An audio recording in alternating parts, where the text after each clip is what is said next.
সঙ্গে বেঁধেছি।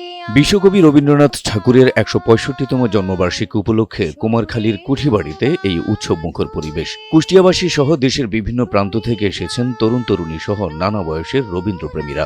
মঞ্চে চলছে নাচ, গান আর স্মৃতিচারণ।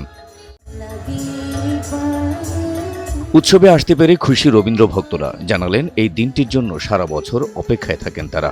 এই দিনে ঘরে বসে থাকার কোনো সুযোগ নেই। 200-র বেশি সার্ভিস ও ফিচারে লেনদেনের সব বিকাশ অ্যাপে সম্ভব। প্রতি বছরই আমাদের আশা হয়, প্রতি বছরের মতো এইবারেরও যে অনুভূতি, এটা আসলে অনেক সুন্দর। আমরা এখানে প্রতি বছর আসি, নিজেদের মতো করে গান গাই, সবার সাথে অনেক সময় কাটাই, এটা আমাদের জন্য খুব ভালো লাগে।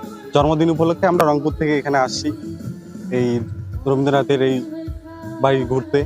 তো আসে এখানে খুব ভালো লাগতেছে, খুব পরিবেশ বান্ধব, চারিপাশে অনেক সুন্দর।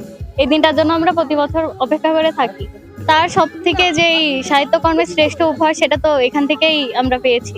এই যে 25শে বৈশাখ এলে এই 3 দিন ব্যাপী প্রোগ্রাম চলে, আমার মনে হয় কুষ্টিয়াবাসী এটাকে খুব এনজয় করে। আর সবাই আসে, মানে যারা কুষ্টিয়ার বাইরে থাকে, কুষ্টিয়ার বাসিন্দা, তারাও এই 25শে বৈশাখ এলে মনে হয় কারোরই বাইরে থাকার মন মানে টিকে না। সবাই আসে এখানে, সবাই সম্মিলিত হয়, কবিগুরুর প্রতি শ্রদ্ধা জানায়, সব মিলিয়ে ভালো।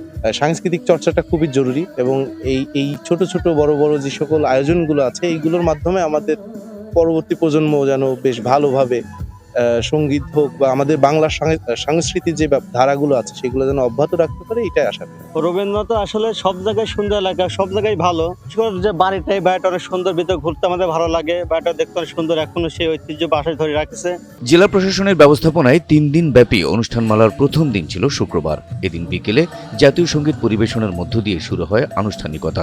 উদ্বোধন শেষে সংস্কৃতি বিষয়ক মন্ত্রী নিতাই রায় চৌধুরী জানালেন, শিলাইদহের রবীন্দ্র কুঠিবাড়ি সহ প্রত্নতত্ত্ব অধিদপ্তরের আওতাধীন সকল স্থাপনাগুলোকে পর্যটন নগরী হিসেবে গড়ে তোলার কাজ করছে সরকার।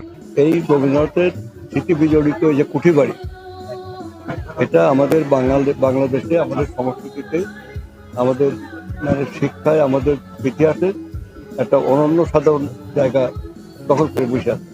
অতএব আমাদের যত মানে প্রত্নতত্ত্ব অধিদপ্তরের আন্ডারে আমাদের যত প্রাচীন যত আছে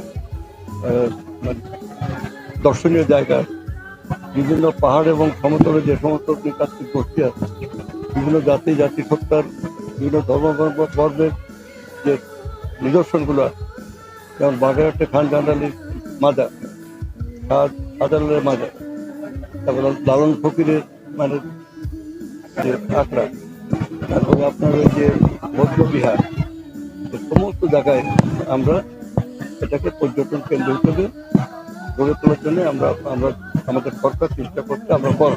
কবিগুরু রবীন্দ্রনাথের সাহিত্যকর্ম ছাড়া বাংলা সাহিত্য যেন কল্পনাই করা যায় না। তাই তার জন্মদিন এলেই শ্রদ্ধায় অবনত হন বাংলা ভাষাভাষীরা।